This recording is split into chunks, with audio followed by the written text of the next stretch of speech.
So if I divide top and bottom by x squared, this becomes, and why am I allowed to do that? The only time I'm not allowed to do that is if x is 0, but x is definitely not 0. I'm going to infinity, correct? X is big as all hell, so I'm allowed to do that shit.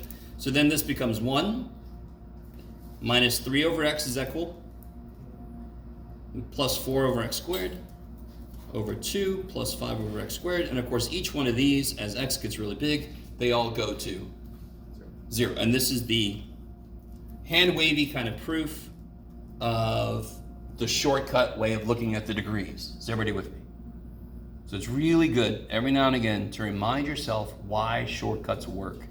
Or else your brain just starts to go, oh, it's a bunch of little weird things I got to memorize. No, they're a bunch of things that work because of the concept. We develop shortcuts. Great for us. Good job, us. Go Team Human. Crap. Now I got Go Team Venture in my head. Go Team Venture. Okay. Limit as x goes to infinity of something slightly funkier.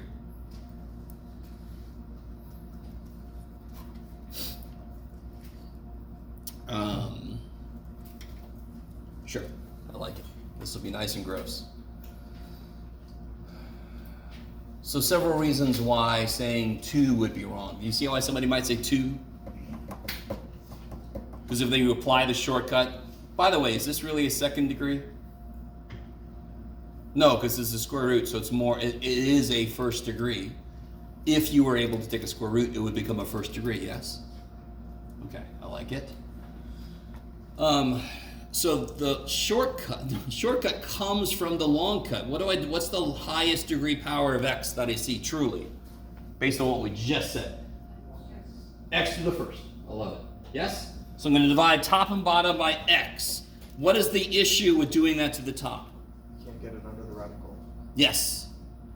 So I can replace it with this, but the reason I can replace it with that is because when x is positive, the square root of x squared is x. Yes? And then I do the same shit we did before.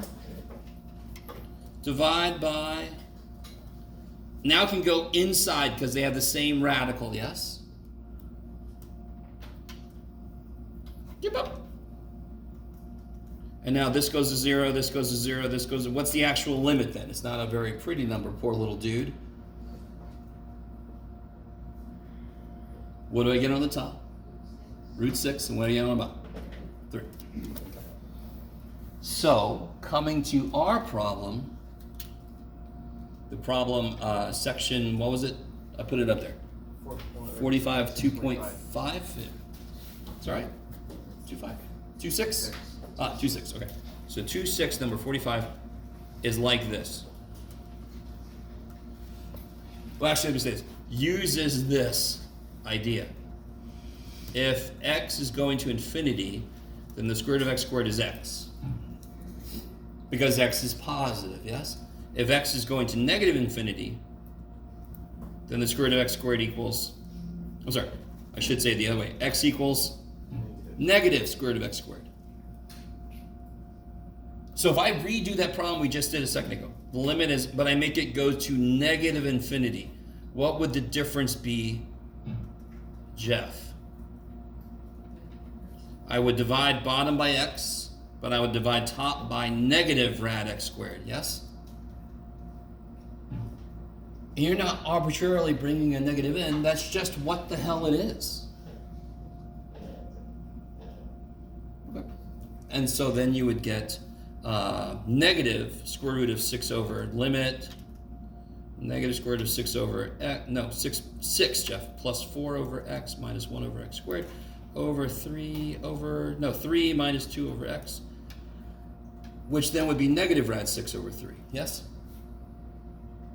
So you have to use that kind of trick on this problem after multiplying by the conjugate, yes? So if this is negative infinity, our answer would just end up being negative, right? Well, it depends, it depends on what else is going on, right? Okay.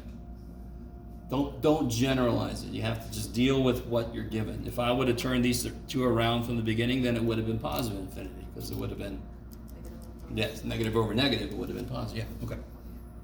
The idea, though, the thing that's really easy to forget for everybody, is this. This is true if x is itself negative.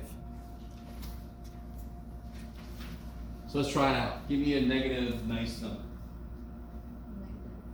Negative 4, cool. And what's the square root of negative 4 squared? What's negative 4 squared? What's negative 4 squared?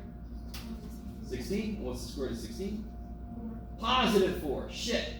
So negative 4 does not equal the square root of negative 4 squared. It's equal to the negative square root of negative 4 squared. So if x is negative, it's equal to its negative root of itself squared.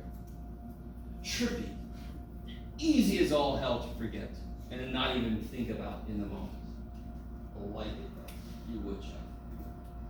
So listen, that kind of thing is not like all of a sudden the most important thing. It's important, but it doesn't happen like terribly often.